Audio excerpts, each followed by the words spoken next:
Knocks it out beyond midfield.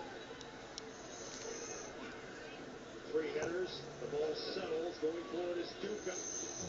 Marvell Wynn plays it back to Matt Pickens. Pickens a solid strike. Held in by Chani.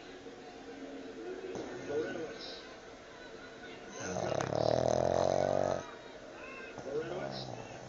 Poland. Chip. Somehow it finds its way back to Cummings. Needed a little bending on that one. The fact that the confidence that Omar Cummings has right now, before he wouldn't even have thought about a shot. He would have tried to look, he would have tried to dribble. Now, you can see the confidence. He put one in the back of the net. Now he goes for the shot.